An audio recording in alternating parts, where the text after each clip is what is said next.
ಎಲ್ಲರಿಗೂ ಸ್ವಾಗತ. 2024ನೇ ಸಾಲಿನಲ್ಲಿ KCET ಅರ್ಜಿಗಳನ್ನ ನಾವು ಈಗ ಬಿಡುಗಡೆ ಮಾಡ್ತೀವಿ. ಜನವರಿ 10 ಅಥವಾ 15 ಒಳಗಡೆ. ಮೊದಲು ಏನಾಗ್ತಾ ಇತ್ತು, ಎಲ್ಲ ಹುಡುಗರು ಯಾರು CET ಪರೀಕ್ಷೆ ಬರೀತಾರೆ ಅವ್ರು ಮಾತ್ರ ಈ ಅರ್ಜಿಗಳನ್ನ ತುಂಬಿಸ್ತಿದ್ರು.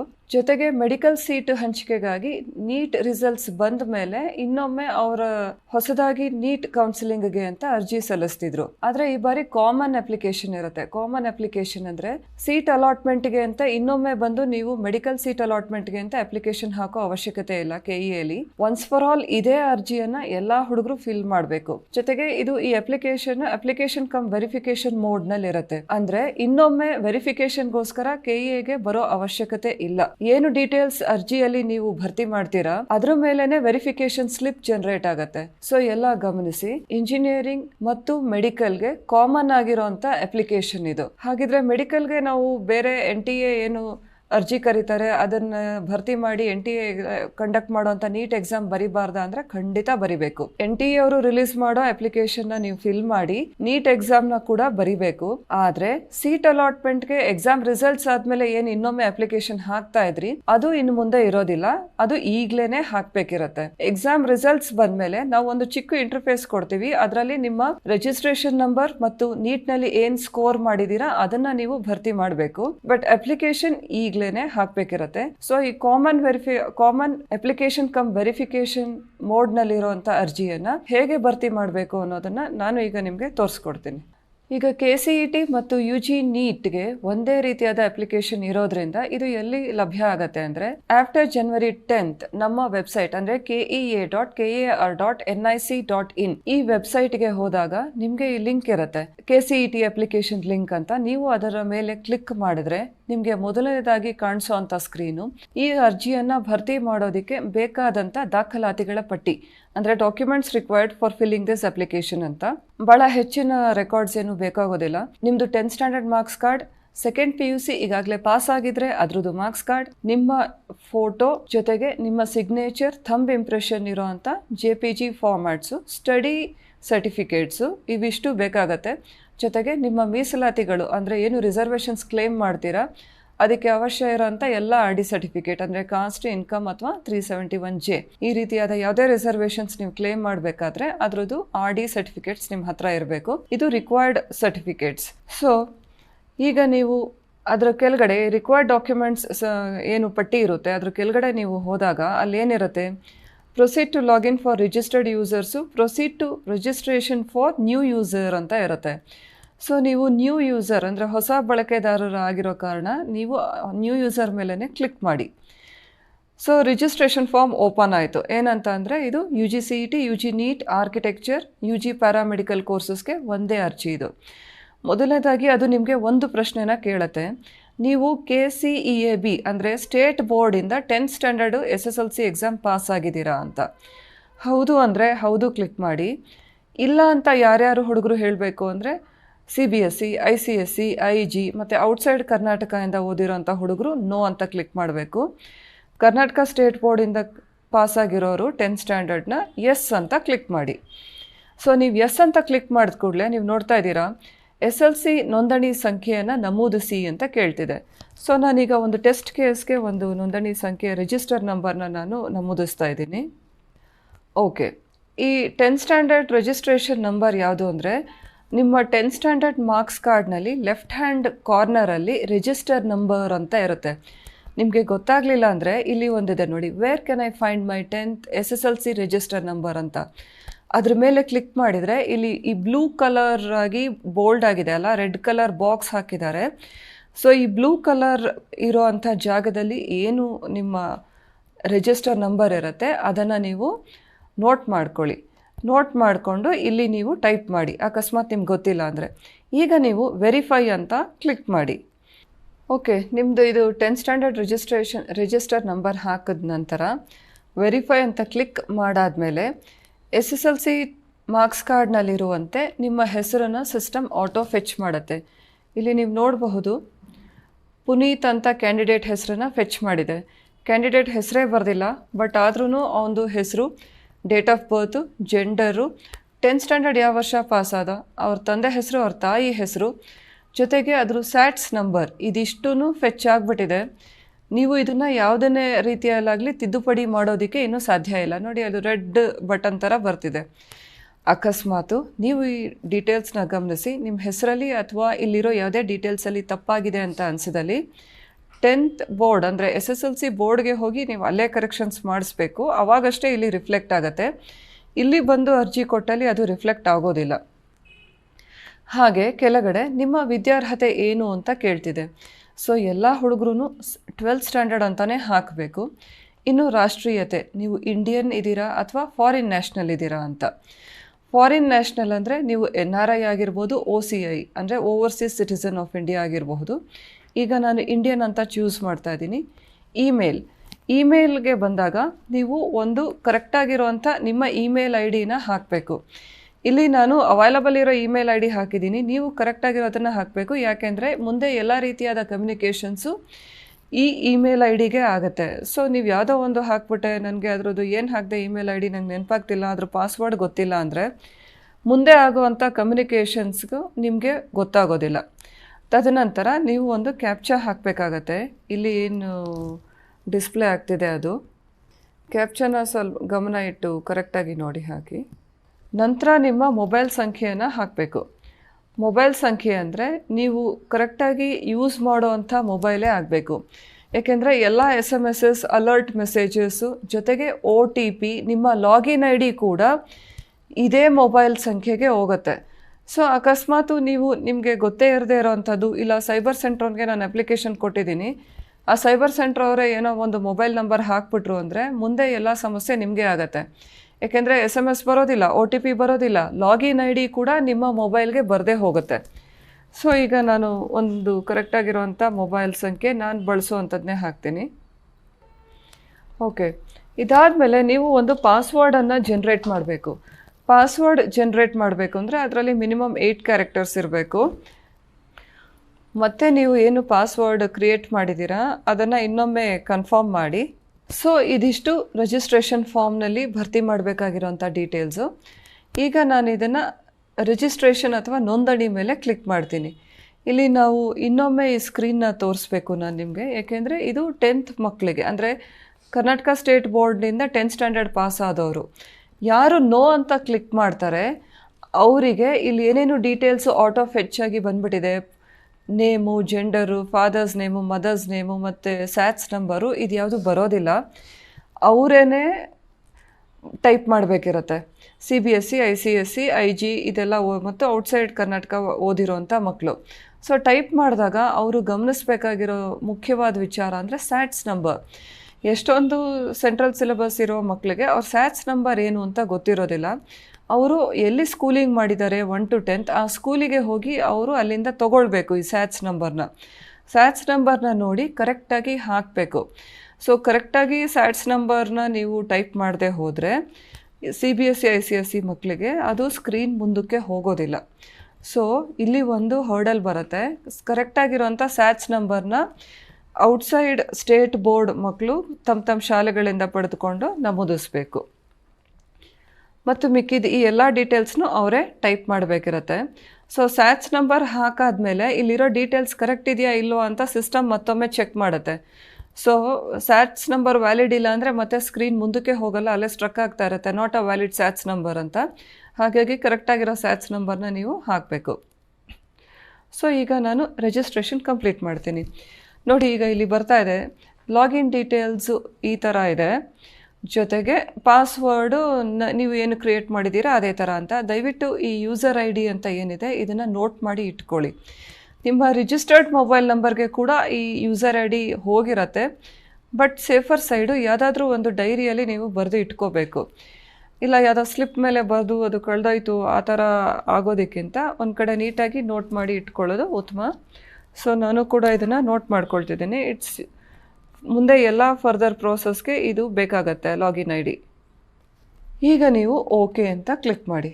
ಕ್ಲಿಕ್ ಮಾಡಾದಮೇಲೆ ಈಗ ಕಾಮನ್ ಆನ್ಲೈನ್ ಅಪ್ಲಿಕೇಶನ್ ಓಪನ್ ಆಯಿತು. ಈಗ ನೀವು ಲಾಗಿನ್ ID ಏನು ನೋಟ್ ಮಾಡ್ಕೊಂಡಿದ್ದೀರಾ ಅದನ್ನ ವಾಪಸ್ಸು ರೀಟೈಪ್ ಮಾಡಬೇಕು. ಜೊತೆಗೆ ನಿಮ್ಮ ಮೊಬೈಲ್ಗೆ ಕೂಡ ಇದು ಬಂದಿರುತ್ತೆ.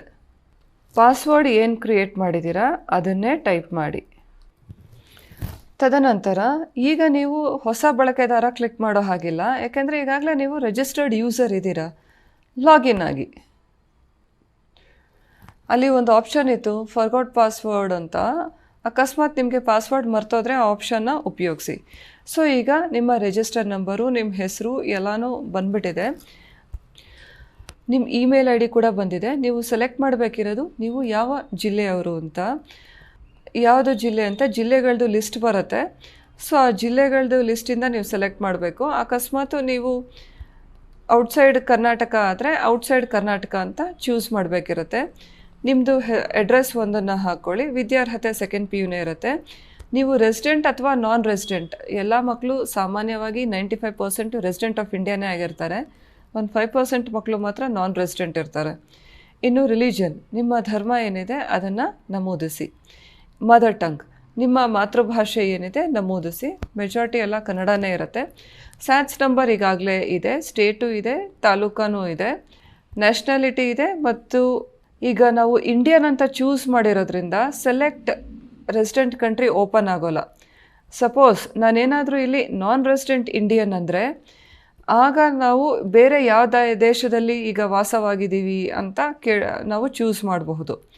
ಸೊ ನಾನು ಇಂಡಿಯನ್ ಚೂಸ್ ಮಾಡ್ತೀನಿ, ರೆಸಿಡೆಂಟ್ ಆಫ್ ಇಂಡಿಯನ್ ಚೂಸ್ ಮಾಡ್ತಾ ಇದ್ದೀನಿ. ಹಾಗಾಗಿ ಇದು ಓಪನ್ ಆಗಲ್ಲ, ಯಾವುದು ಸೆಲೆಕ್ಟ್ ರೆಸಿಡೆಂಟ್ ಕಂಟ್ರಿ. ಅದಾದಮೇಲೆ ಯಾರು ಮಕ್ಕಳು ಕ್ರಿಶ್ಚಿಯನ್ ಇದ್ದಾರೆ ಅವರು ಸಬ್ಕಾಸ್ಟ್ನ ಕೂಡ ನಮೂದಿಸ್ಬೇಕು. ನಾನು ಹಿಂದೂ ಬದಲಾಗಿ ಕ್ರಿಶ್ಚಿಯನ್ ಓಪನ್ ಮಾಡ್ತೀನಿ, ಆಗ ಇದು ಓಪನ್ ಆಗುತ್ತೆ. ರೋಮನ್ ಕ್ಯಾಥಲಿಕ್ಕು ಅಥವಾ ಅದರ್ ಕ್ರಿಶ್ಚಿಯನ್ ಅಂತ. ಸೊ ಪ್ರತಿಯೊಂದು ಫೀಲ್ಡೂ ನೀವು ಕರೆಕ್ಟಾಗಿಯೇ ಚೂಸ್ ಮಾಡಬೇಕು. ಯಾಕಂದರೆ ಅದಕ್ಕೆ ಸಂಬಂಧಪಟ್ಟ ನೆಕ್ಸ್ಟ್ ಫೀಲ್ಡ್ ಮಾತ್ರ ಓಪನ್ ಆಗುತ್ತೆ, ಬೇರೆದು ಓಪನ್ ಆಗಲ್ಲ. ಇದನ್ನು ಸೇವ್ ಅಂತ ಕೊಡ್ತೀರಾ. ಓಕೆ, ಡಿಸ್ಟ್ರಿಕ್ಟ್ ನಾನು ಸೆಲೆಕ್ಟ್ ಮಾಡಿಲ್ಲ, ಹಾಗಾಗಿ ಅದು ಕೇಳ್ತಾ ಇದೆ. ಸೊ ಸೆಲೆಕ್ಟ್ ಡಿಸ್ಟ್ರಿಕ್ಟ್ ಅಂದರೆ ನಾನು ಬೀದರ್ ಅಂತ ಸೆಲೆಕ್ಟ್ ಮಾಡಿರ್ತೀನಿ. ಈಗ ನಾನು ಸೇವ್ ಅಂತ ಕಳಿಸ್ತೀನಿ. ಮತ್ತು ತಾಲೂಕ್ ನಾಟ್ ಸೆಲೆಕ್ಟೆಡ್ ಅಂತ ಬರ್ತಿದೆ.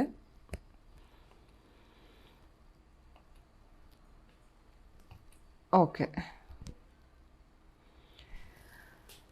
ಸೊ ಇದು ನಮ್ಮದು ಜನರಲ್ ಡೀಟೇಲ್ಸ್. ಈ ಕಡೆ ನೀವು ನೋಡಿದರೆ ಲೆಫ್ಟ್ ಹ್ಯಾಂಡ್ ಕಾರ್ನರಲ್ಲಿ ಈ ಜನರಲ್ ಡೀಟೇಲ್ಸ್ ಅಂತ ಒಂದು ಬರುತ್ತೆ. ಈ ಅರ್ಜಿದು ನಾವು ಯಾವ್ಯಾವ ಸ್ಟೇಜಲ್ಲಿ ಇದ್ದೀವಿ ಅಂತ ಇಲ್ಲಿ ಗೊತ್ತಾಗ್ತಾ ಇರುತ್ತೆ.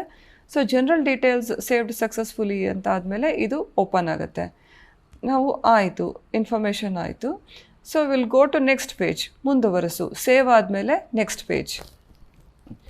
ಈಗ ಅರ್ಜಿಯಲ್ಲಿ ಎಷ್ಟು ಹಂತಗಳಿದೆ ಅಂತ ನೀವು ನೋಡಬಹುದು. ಮೊದಲನೇದಾಗಿ ಜನರಲ್ ಡೀಟೇಲ್ಸು ನೀವು ಫಿಲ್ ಮಾಡಿದ್ದು.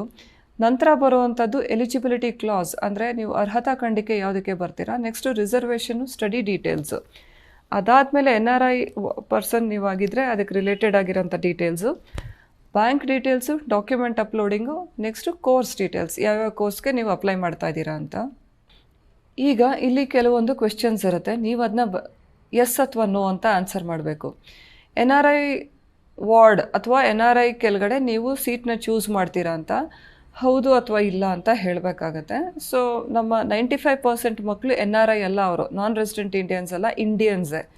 ಸೊ ನಾನು ಇಲ್ಲ ಅಂತ ಹೇಳ್ತಾ ಇದ್ದೀನಿ, NRIನಲ್ಲಿ ಕ್ಲೇಮ್ ಮಾಡಲ್ಲ ಅಂತ. 1ನೇ ತರಗತಿಯಿಂದ 12ನೇ ತರಗತಿಯವರೆಗೆ ಎಷ್ಟು ವರ್ಷ ಓದಿದ್ದೀರಾ ಅಂತ.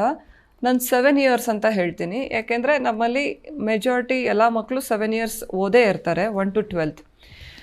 ಎರಡನೇದಾಗಿ ಅರ್ಹತಾ ಪರೀಕ್ಷೆ, ಸೆಕೆಂಡ್ PUC ಅಂದರೆ 12ದು, ಅದು ಎಲ್ಲಿ ಪಾಸ್ ಆಗ್ತಾ ಇದ್ದೀರಾ ಅಂತ. ಈಗ ಫಸ್ಟ್ PUCನೂ ಕೇಳಿದೆ, ಫಸ್ಟ್ PUC ಎಲ್ಲಿ ಪಾಸ್ ಆದ್ರಿ ಅಂತ, ಸೆಕೆಂಡ್ PUC ಅಥವಾ 12th ಸ್ಟ್ಯಾಂಡರ್ಡ್ ಎಲ್ಲಿ ಪಾಸ್ ಆದ್ರಿ ಅಂತ. ನಾನು ಎರಡನ್ನೂ ಕರ್ನಾಟಕ ಸ್ಟೇಟ್ ಬೋರ್ಡೇ ಕೊಡ್ತಾ ಇದ್ದೀನಿ. ಈ ಫಸ್ಟ್ PUC ಸೆಕೆಂಡ್ PUC ಎರಡೂ ಭಾಳ ಇಂಪಾರ್ಟೆಂಟ್ ಇರುತ್ತೆ, ಕರೆಕ್ಟಾಗಿರೋ ಡೀಟೇಲ್ಸೇ ನೀವು ಹಾಕಬೇಕು. ನೆಕ್ಸ್ಟು ಅದು PUCದು ರಿಜಿಸ್ಟರ್ ನಂಬರ್ ಅಂತ ಕೇಳುತ್ತೆ. ಅಂದರೆ ನೀವು ಕರ್ನಾಟಕ ಸ್ಟೇಟ್ ಬೋರ್ಡ್ ಸ್ಟೂಡೆಂಟ್ ನೀವಾಗಿದ್ದರೆ ಅಲ್ಲಿ ಒಂದು ರಿಜಿಸ್ಟರ್ ನಂಬರ್ ನಿಮಗೆ ಕೊಟ್ಟಿರ್ತಾರೆ ಅವರು, ಅದನ್ನು ನೀವು ಟೈಪ್ ಮಾಡಬೇಕು. ಈಗ ಅದು ನಿಮಗೆ ನಿಮ್ಮ ಕಾಲೇಜ್ನಲ್ಲಿ ಹೇಳ್ತಾರೆ. ನಿಮ್ಮ ಪ್ರಾಕ್ಟಿಕಲ್ಸ್ ಎಕ್ಸಾಮ್ ಬರೆಯುವಾಗ್ಲೂ ನಿಮಗೆ ಈ ರಿಜಿಸ್ಟರ್ ಗೊತ್ತಿರುತ್ತೆ, ಮತ್ತು ಮೊದಲನೇ ಫಸ್ಟ್ PUC ಎಕ್ಸಾಮ್ ಬರೆಯುವಾಗಲೂ ನಿಮಗೆ ಈ ನಂಬರ್ ಗೊತ್ತಿರುತ್ತೆ. ಆದ್ರೂ 10th ರಿಜಿಸ್ಟರ್ ನಂಬರ್ ಬೇರೆ ಇದೆ, PUC ರಿಜಿಸ್ಟರ್ ನಂಬರ್ ಬೇರೆ ಇದೆ. ಅದನ್ನು ನೋಡಿ ನೀವು ಕರೆಕ್ಟಾಗಿ ಫಿಲ್ ಮಾಡಿ. ಮತ್ತು ಯಾವ ವರ್ಷ ನೀವು ಸೆಕೆಂಡ್ PUC ಪಾಸ್ ಆದ್ರಿ, 23ಯಲ್ಲಿ ಪಾಸ್ ಆದ್ರಾ. ಓಕೆ, ನಾನು ಎಂಟ್ರ್ ಮಾಡಿದ್ದು it's not a valid number ಅಂತ ಹೇಳ್ತಾ ಇದೆ. ಸೊ ಕರೆಕ್ಟಾಗಿರೋ ನಂಬರೇ ಎಂಟ್ರ್ ಮಾಡಬೇಕು ನೀವು. ಯಾವ ವರ್ಷ ನೀವು ಸೆಕೆಂಡ್ PUC ಪಾಸ್ ಆಗಿದ್ದೀರಾ. ನೋಡಿ, ರಿಜಿಸ್ಟರ್ ನಂಬರ್ ನೀವು ತಪ್ಪು ಹಾಕಿದ್ರೆ P U data not found as per your register number and year of completion ಅಂತ ಹೇಳ್ತಿದೆ. ಸೊ ಕರೆಕ್ಟಾಗಿರೋ ರಿಜಿಸ್ಟರ್ ನಂಬರ್ ನೀವು ಹಾಕೋದು ಭಾಳ ಮುಖ್ಯ ಇರುತ್ತೆ. ಸೊ ನೀವು ಕರೆಕ್ಟಾಗಿರೋ ನಂಬರ್ಸ್ನ ನೀವು ಹಾಕಬೇಕು. ಯಾಕೆಂದರೆ ಇದು ಅಪ್ಲಿಕೇಶನ್ ಕಮ್ ವೆರಿಫಿಕೇಷನ್ ಮೋಡ್ನಲ್ಲಿ ಇರುವಂಥ ಅರ್ಜಿ. ನೀವೇನೇ ಡೀಟೇಲ್ಸ್ ಹಾಕ್ತಿದ್ರು ಅದು ಸರಿ ಅಥವಾ ತಪ್ಪು ಅಂತ ನಿಮಗೆ ಅಲ್ಲೇ ಹೇಳ್ತಿರತ್ತೆ. ಏಕೆಂದರೆ ಈ ಅಪ್ಲಿಕೇಶನ್ ಆದಮೇಲೆ ಆ ವೆರಿಫಿಕೇಷನ್ ಸ್ಲಿಪ್ ಕೂಡ ಜನ್ರೇಟ್ ಆಗುತ್ತೆ ನಿಮ್ಮ ರಿಸಲ್ಟ್ಸ್ ಬಂದ ಕೂಡಲೇ. ಸೊ ಹಾಗಾಗಿ ಕರೆಕ್ಟಾಗಿರೋ ಡೀಟೇಲ್ಸ್ ನೀವು ಹಾಕಬೇಕು. ಆಮೇಲೆ ನೀವು ವ್ಯಾಸಂಗ ಮಾಡಿರುವ ಶಾಲೆಯ ವಿವರ, ಅಂದರೆ ಕರ್ನಾಟಕದ ಸರ್ಕಾರಿ ಶಾಲೆಯಲ್ಲಿ ಮಾಡಿದ್ದೀರಾ, ವ್ಯಾಸಂಗ ಮಾಡಿದ್ದೀರಾ, ಅಥವಾ ಗೌರ್ಮೆಂಟ್ ಆಫ್ ಇಂಡಿಯಾದು ಶಾಲೆಯಲ್ಲಿ ವ್ಯಾಸಂಗ ಮಾಡಿದ್ದೀರಾ. ಗೌರ್ಮೆಂಟ್ ಆಫ್ ಇಂಡಿಯಾ ಅಂದರೆ ಕೇಂದ್ರೀಯ ವಿದ್ಯಾಲಯ, ಈ ಥರದಂಥ ಶಾಲೆಗಳು, ಪ್ರೈವೇಟು ಅಥವಾ ಏಡೆಡ್ ಕಾಲೇಜು, ಎಲ್ಲಿ ವಿದ್ಯಾಭ್ಯಾಸ ಮಾಡಿದ್ದೀರಾ. ನಾನು ಸದ್ಯಕ್ಕೆ ಗೌರ್ಮೆಂಟ್ ಆಫ್ ಕರ್ನಾಟಕ ಅಂತ ನಾನು ಹಾಕಿದ್ದೀನಿ. ಜೊತೆಗೆ ನೀವು ಹಿಂದಿನ ವರ್ಷದಲ್ಲಿ CET ನೀಟ್ ನಾಟಾ ಪರೀಕ್ಷೆಗಳಿಗೆ ಹಾಜರಾಗಿದ್ದೀರಾ ಅಂತ. ಕೆಲವರು ಹೋದ ವರ್ಷವೂ ಬರೆದಿರ್ತಾರೆ, ಆದರೂ ಹೋದ ವರ್ಷವೂ ಬರೆದಿರ್ತಾರೆ. ನಾನು ಹೌದು ಅಂತ ಈಗ ಇಲ್ಲ ಅಂತ ಹಾಕ್ತಿದ್ದೀನಿ. ಸಪೋಸ್ ನಾನು ಹೌದು ಅದರಲ್ಲಿ ನಾನು ಲಾಸ್ಟ್ ಇಯರ್ ಏನು ನಂದು CET ಹಾಲ್ ಟಿಕೆಟ್ನಲ್ಲಿ ನಂಬರ್ ಇತ್ತು, CET ನಂಬರ್ ಇತ್ತು, ಅದನ್ನು ನಾನು ಇಲ್ಲಿ ಎಂಟ್ರಿ ಮಾಡಬೇಕು. ಈಗ ಇಲ್ಲ ಅಂದಿರೋದ್ರಿಂದ ಇದು ಓಪನ್ ಆಗ್ತಾಯಿಲ್ಲ. ಎಸ್ ಅಂದರೆ ಅಲ್ಲಿ ನಾನು ಈ ನಂಬರ್ನ ನಾನು ಎಂಟ್ರಿ ಮಾಡಬೇಕಿರುತ್ತೆ. ನೋಡಿ, ಈಗ ಇಲ್ಲ ಅಂತ ಹಾಕ್ತಾ ಇದ್ದೀನಿ. So it want allow you to enter any number. Next ಇದು ನೀವು ಎಸ್ ಅಂತ ಹಾಕಿದರೆ ಬರಿಬೇಕಿರುತ್ತೆ ಹಾಜರಾದ ವರ್ಷ.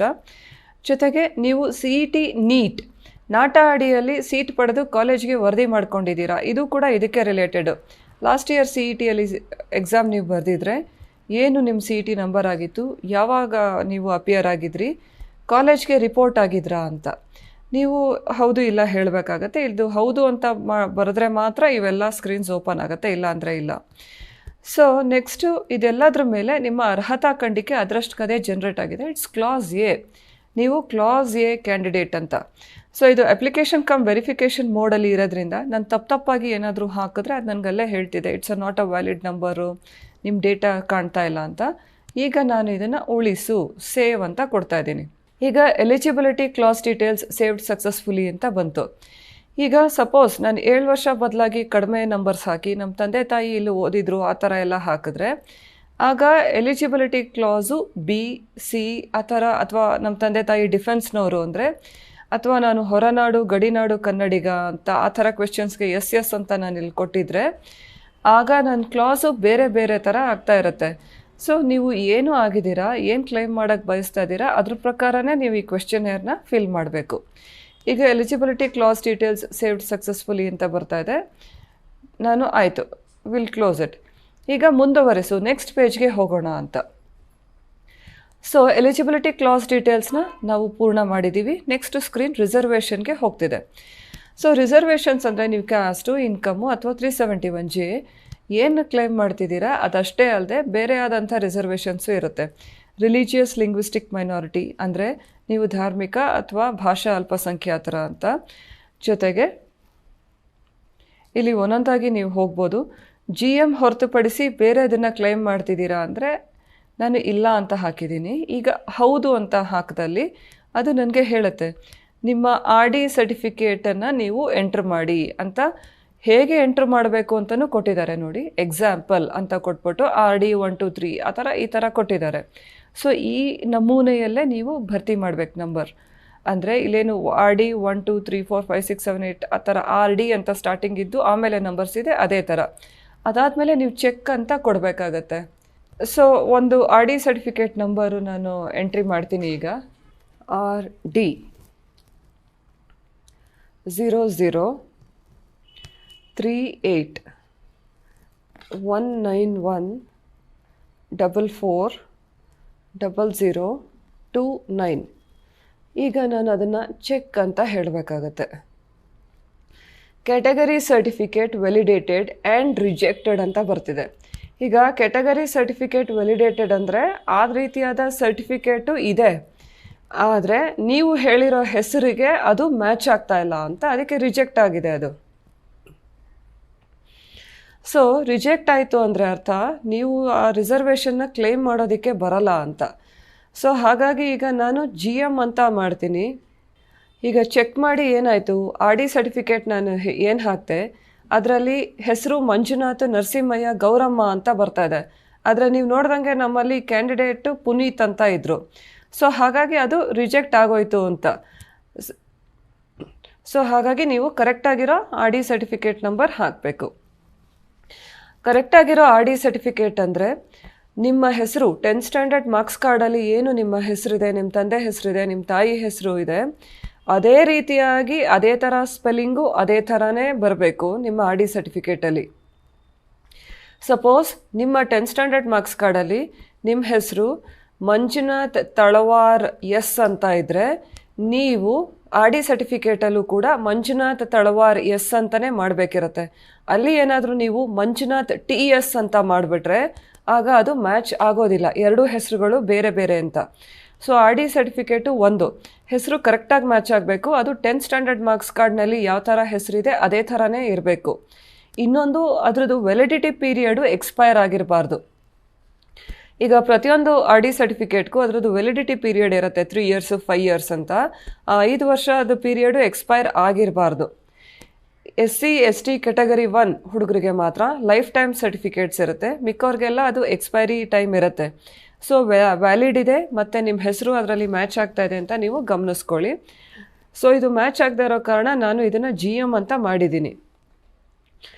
ಈಗ ನೀವು ಕ್ಲೇಮ್ ಮಾಡಬೇಕು ಅಂದರೆ ಅರ್ಥ, ಈ ಥರ ಹೀಗೆ ಮ್ಯಾಚ್ ಆಗ್ತಾ ಇಲ್ಲ ಅಂತ ಬರ್ತಿದೆ ಅಂದರೆ ನೀವು ಹೋಗಿ ಆರ್ ಡಿ ಸರ್ಟಿಫಿಕೇಟ್ನ ತಹಸೀಲ್ದಾರ್ ಆಫೀಸಲ್ಲಿ ತಿದ್ದಿಸಿ ಕರೆಕ್ಟಾಗಿ ಮಾಡಿಸಿ ನಂತರ ನೀವು ಇಲ್ಲಿ ನಂಬರ್ನ ಅಪ್ಲೋಡ್ ಮಾಡಬೇಕು.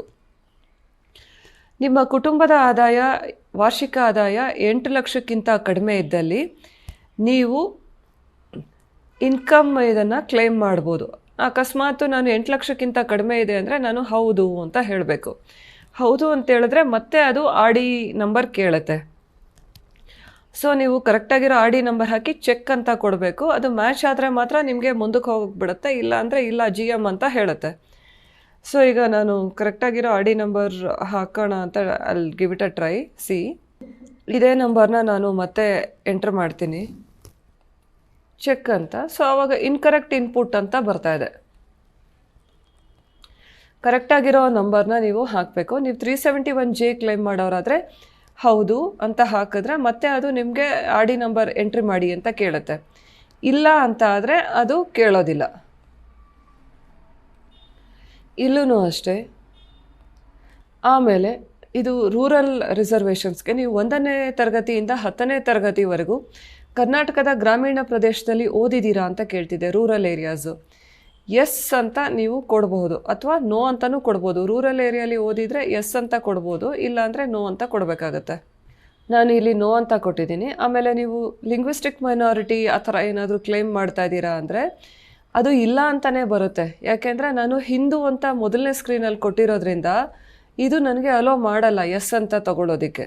ನೆಕ್ಸ್ಟು ನೀವು 1ನೇ ತರಗತಿಯಿಂದ 10ನೇ ತರಗತಿವರೆಗೂ ಕನ್ನಡ ಮಾಧ್ಯಮದಲ್ಲಿ ಓದಿದ್ದೀರಾ ಅಂತ ಕೇಳ್ತಿದೆ. ಹೌದು ಅಥವಾ ಇಲ್ಲ ಅಂತ ಹೇಳಬೇಕು. ಈಗ ನಾನು ಅದನ್ನು ಇಲ್ಲ ಅಂತ ಚೂಸ್ ಮಾಡಿದ್ದೀನಿ. ಲಿಂಗ್ವಿಸ್ಟಿಕ್ ಮೈನಾರಿಟಿ ಅಂದರೆ ನಾನು ಈಗಾಗಲೇ ಕನ್ನಡ ನನ್ನ ಮಾತೃಭಾಷೆ ಅಂತ ಹೇಳಿರೋದ್ರಿಂದ ಅದರಷ್ಟು ಕದೆ ಇಲ್ಲ ಅಂತಲೇ ಚೂಸ್ ಮಾಡಿದೆ. ಜಮ್ಮು ಕಾಶ್ಮೀರದ ಮೈಗ್ರೆಂಟ್ಸ್ ಮಕ್ಕಳು ನೀವಾಗಿದ್ದರೆ ಎಸ್ ಅಥವಾ ನೋ ಅಂತ ಕೊಡಬೇಕಾಗತ್ತೆ. ನಾನು ಇಲ್ಲ ಅಂತ ಕೊಡ್ತಾ ಇದ್ದೀನಿ. ಅದಲ್ಲದೆ ಬೇರೆ ಬೇರೆ ಆದಂಥ ರಿಸರ್ವೇಷನ್ಸ್ ಇರುತ್ತೆ. NCC, sports, defence, X defence, PH ಅಂತ. ಇದರಲ್ಲಿ ಯಾವುದಾದ್ರೂ ನೀವು ಇದ್ದೀರಾ ಅಂದರೆ ನಾನು ನೋಡೋಣ ಹೌದು ಅಂತ ಕೊಡ್ತಾ ಇದ್ದೀನಿ. ಹೌದು ಅಂತ ಕೊಟ್ಟಾಗ ಅದು ಕೇಳುತ್ತೆ, ಇಲ್ಲ ನೀವು NCC ಕ್ಲೇಮ್ ಮಾಡ್ತೀರಾ, sports, scouts and guides, defence, PH, Anglo Indian ಏನು ಕ್ಲೇಮ್ ಮಾಡ್ತೀರಾ ಅಂತ. ನಾನು PH ಅಂತಂದು ಚೂಸ್ ಮಾಡ್ತಾ ಇದ್ದೀನಿ. PHಲ್ಲೇ ಸಬ್ ಲೆವೆಲ್ ಇರುತ್ತೆ, ಅಂದರೆ ಲೋ ವಿಷನ್ನು, ಬ್ಲೈಂಡ್ನೆಸ್ಸು ಆ ಥರ. ಸೊ ಇವಾಗ ನಾನು ಹಾರ್ಡ್ ಆಫ್ ಹಿಯರಿಂಗ್ ಚೂಸ್ ಮಾಡ್ತಾ ಇದ್ದೀನಿ. ಮತ್ತು ಅದು ಸರ್ಟಿಫಿಕೇಟ್ ಡೀಟೇಲ್ಸ್ ಕೇಳುತ್ತೆ. ಯಾವುದು ಕೇಂದ್ರ ಸರ್ಕಾರ ಇಶ್ಯೂ ಮಾಡಿದೆ ಆ ಸರ್ಟಿಫಿಕೇಟ್ ನಂಬರ್ನ ನೀವು ಎಂಟ್ರಿ ಮಾಡಬೇಕಿರುತ್ತೆ. ತದನಂತರ ನಾನು ಜಸ್ಟ್ ಒಂದು ನಂಬರ್ ಹಾಕ್ತಾ ಇದ್ದೀನಿ, ಸಬ್ಮಿಟ್ ಅಂತ ಕೊಡಬೇಕು. ಈಗ ಇದೆಲ್ಲ ಆದಮೇಲೆ ನನಗೆ ಅದು ಹೇಳ್ತಿದ್ದಾರೆ ಏನಂತ ಅಂದರೆ, ನೀವು ರಿಸರ್ವೇಷನ್ ಕ್ಲೇಮ್ ಮಾಡಿರೋದು ಒಂದೇ ಒಂದು, ಅದು PH. ಇದೆಲ್ಲದಕ್ಕೂ ನಾನು ನೋ ಅಂತಲೇ ಕೊಟ್ಟಿದ್ದೀನಿ. ಮತ್ತು ಅದ್ರ ಸರ್ಟಿಫಿಕೇಟ್ ನಂಬರ್ ಈ ಥರ ಇದೆ, ಡೀಟೇಲ್ಸ್ ಆಫ್ ಹಿಯರಿಂಗ್ ಈ ಥರ ಇದೆ. ಇದು ಇಟ್ಕೋಬೇಕಾ ಡಿಲೀಟ್ ಮಾಡಬೇಕಾ ಅಂತ. ಡಿಲೀಟ್ ಮಾಡಬೇಕು ಅಂದರೆ ಇಲ್ಲಿ ಹೋಗಿ ಡಿಲೀಟ್ ಮಾಡಬಹುದು ನಾವು. ಸೊ ಡಿಲೀಟ್ ಒತ್ತಿ ಬೇರೆ ಏನಾದರೂ ಚೂಸ್ ಮಾಡ್ಬೋದು, ಆಂಗ್ಲೋ ಇಂಡಿಯನ್. ಆಗ ಇದು ಈ ಥರ ಆಯಿತು. ಸೊ ನಿಮ್ಮ ರಿಸರ್ವೇಷನ್ಸ್ ಎಲ್ಲನೂ ನೀವು ದಯವಿಟ್ಟು ಗಮನಿಸಿ. It's a very crucial screen. ನೀವು ಏನೇನು ಬೇಕೋ ಅದಕ್ಕೆ ನೀವು ಎಸ್ ಅಂತ ಹಾಕ್ಕೊಳ್ಳಿ. ಹಾಕ್ಕೊಂಡಾದ್ಮೇಲೆ ಕರೆಕ್ಟಾಗಿರೋ ಆರ್ ಡಿ ನಂಬರ್ನ ಹಾಕಿ ಚೆಕ್ ಅಂತ ಕೊಡಿ. ಚೆಕ್ ಅಂತ ಕೊಟ್ಟಾಗ ಅದು ವೆರಿಫೈ ಆದರೆ ಇಲ್ಲೆಲ್ಲ ಏನು ಈ ಥರ ಹಿಂಗೆ ಟೇಬಲ್ ಇರುತ್ತಲ್ಲ ಅದರಲ್ಲೇ ತೋರಿಸುತ್ತೆ ನೀವು ಇಂತಿಂಥ ರಿಸರ್ವೇಷನ್ಸ್ ಕ್ಲೈಮ್ ಮಾಡಿದ್ದೀರಾ ಅಂತ. ಸೊ ಈಗ ನಾನು ಈ ಸ್ಕ್ರೀನ್ಗೆ ಉಳಿಸು ಅಂತ ಹೇಳ್ತಾ ಇದ್ದೀನಿ. So reservation and claims saved successfully. I am closing this, going to the next thing, ಮುಂದುವರಿಸು. ಈಗ ಸ್ಟಡಿ ಡೀಟೇಲ್ಸ್ ನೋಡಿ, ರಿಸರ್ವೇಷನ್ ಪಾರ್ಟ್ ಆಗೋಯ್ತು. Finally we have come to study details. Study ಡೀಟೇಲ್ಸಲ್ಲಿ ನೀವು ಯಾವ್ಯಾವುದು ತರಗತಿ ಯಾವ್ಯಾವ ವರ್ಷ ಎಲ್ಲೆಲ್ಲಿ ಪಾಸ್ ಆಗಿದ್ದೀರಾ ಅಂತ. ಸೊ ಮೊದಲನೇ ಫಸ್ಟ್ ಸ್ಟ್ಯಾಂಡರ್ಡು ನಾನು 2011ರಲ್ಲಿ ಕರ್ನಾಟಕ ಸ್ಟೇಟ್ ಬೋರ್ಡಿಂದ ಬೆಂಗಳೂರು ನಾರ್ತಿಂದ ಪಾಸ್ ಆಗಿದ್ದೀನಿ ಅಂತ ಹೇಳ್ತಿದ್ದೆ. ಜೊತೆಗೆ ಸ್ಕೂಲು ನಾನು ಈ ಥರ ಅಂತ ಹೇಳಿಬಿಟ್ಟೆ. ಸೊ ಇದು ಫಸ್ಟ್ ಸ್ಟ್ಯಾಂಡರ್ಡ್ದು ಆಯ್ತಲ್ವಾ. ನೀವು ನೋಡಿದ್ರೆ ನನ್ನ ಸ್ಯಾಟ್ಸ್ ನಂಬರಿಂದ ಈಗಾಗಲೇ ಒಂದಷ್ಟು ಡೀಟೇಲ್ಸ್ ಫೆಚ್ ಆಗಿಬಿಟ್ಟಿದೆ. 6th ಸ್ಟ್ಯಾಂಡರ್ಡ್ 7th ಸ್ಟ್ಯಾಂಡರ್ಡ್ ನಾನೇನು ಸ್ಯಾಟ್ಸ್ ನಂಬರ್ ಹಾಕಿದ್ದೆ ಅಲ್ಲಿಂದ 6th 12th ಡೀಟೇಲ್ಸ್ ಫೆಚ್ ಆಗಿದೆ. ಯಾವುದ್ಯಾವುದು ಫೆಚ್ ಆಗಿಲ್ಲ, ಫಸ್ಟ್ ಸ್ಟ್ಯಾಂಡರ್ಡಿಂದ 5ನೇ ತರಗತಿವರೆಗೂ, 1ನೇ ತರಗತಿಯಿಂದ 5ನೇ ತರಗತಿವರೆಗೂ ಡೀಟೇಲ್ಸ್ ಫೆಚ್ ಆಗಿಲ್ಲ. ಸೊ ಅಂಥದ್ದನ್ನು ಮಾತ್ರ ನಾನು ಆ್ಯಡ್ ಸ್ಟಡಿ ಡೀಟೇಲ್ಸ್ ಅಂತ ಹಾಕ್ತಾ ಹೋಗಬೇಕಾಗತ್ತೆ. ನೋಡಿ ಈಗ ಫಸ್ಟ್ ಸ್ಟ್ಯಾಂಡರ್ಡ್ದು ಬಂತು. ಬೇಡ ಅಂದರೆ ಡಿಲೀಟ್ ಕೂಡ ಮಾಡಬಹುದು. ಈಗಾಗಲೇ 6th ಇದೆ. ಸಪೋಸ್ ನಾನು ಇಲ್ಲಿ 6th ಕ್ಲೈಮ್ ಮಾಡೋಕ್ಕೆ ಸಾಧ್ಯ ಇಲ್ಲ, ಬರೀ 1 2 3 4 5 ಯಾವುದೂ ಇಲ್ಲಿಲ್ಲ, ಅದನ್ನಷ್ಟೇ ನಾನು ಮಾಡಬೇಕಿರುತ್ತೆ. ಈಗ 5th ಸ್ಟ್ಯಾಂಡರ್ಡ್ ಮಾಡ್ತಾಯಿದ್ದೀನಿ ನಾನು.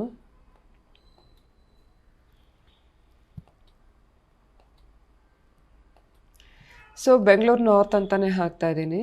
ಸ್ಕೂಲ್ನ ಕೂಡ ಸೆಲೆಕ್ಟ್ ಮಾಡೋಕ್ಕೆ ಹೇಳ್ತಾ ಇದ್ದಾರೆ. ಬಟ್ ನಾವು ಅಂದ್ಕೊಳ್ಳೋಣ ನಾವು ಓದಿರೋ ಶಾಲೆಗಳದ್ದು ಪಟ್ಟಿ ಇದರೊಳಗೆ ಇಲ್ಲ ಅಂತ. ಆಗ ಏನು ಮಾಡಬೇಕು ಅಂತ.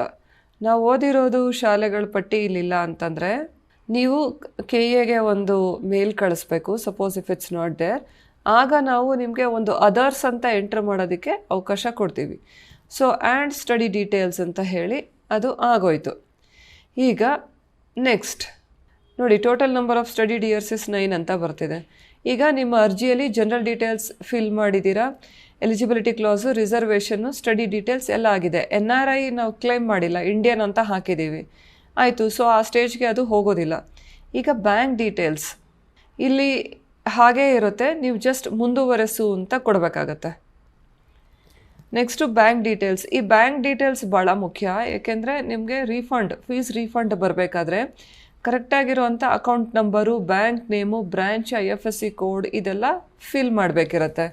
ತಪ್ಪಾದರೆ ನಿಮಗೆ ರೀಫಂಡ್ ಬರೋದು ಲೇಟ್ ಆಗುತ್ತೆ ಅಥವಾ ಬರೋದಿಲ್ಲ. ಆಗ ನೀವು ಮತ್ತೆ ನನಗೆ ಹಣ ಬಂದಿಲ್ಲ ಅಂತ ಇಲ್ಲಿ ಬರ್ತಾ ಇರಬೇಕಾಗತ್ತೆ, KAಗೆ ಮೇಲ್ ಕಳಿಸೋದು ಆ ಥರ. ನಾನು ಸುಮ್ಮನೆ ಹಾಕ್ತಾಯಿದ್ದೀನಿ. ನೀವು ಕರೆಕ್ಟಾಗಿರೋವಂಥ ನಿಮ್ಮ ಹೆಸರು, ಬ್ಯಾಂಕ್ ಹೆಸರು, ಬ್ರ್ಯಾಂಚ್ ಎಲ್ಲಿದೆ, IFSC ಕೋಡ್. IFSC ಕೋಡಲ್ಲಿ ಮಧ್ಯ ಕಾಮ ಹಾಕೋದು, ಹೈಫನ್ ಹಾಕೋದು ಆ ಥರ ಏನೂ ಮಾಡಬಾರ್ದು, ಬರೀ ನಂಬರ್ ಅಷ್ಟೇ, ಸ್ಪೇಸು ಬಿಡಬಾರ್ದು. ಇನ್ನು ಅಕೌಂಟ್ ನಂಬರನ್ನು ಕೂಡ ನೀವು ಎಂಟ್ರಿ ಮಾಡಬೇಕಿರುತ್ತೆ. ಮತ್ತು ನೀವು ಅದು ಕರೆಕ್ಟಾಗಿ ಕನ್ಫರ್ಮ್ ಮಾಡಲಿ ಅಂತ ಎಂಟರ್ ಅಕೌಂಟ್ ನಂಬರ್ ಅಂತ ಹೇಳ್ತಾ ಇದೆ.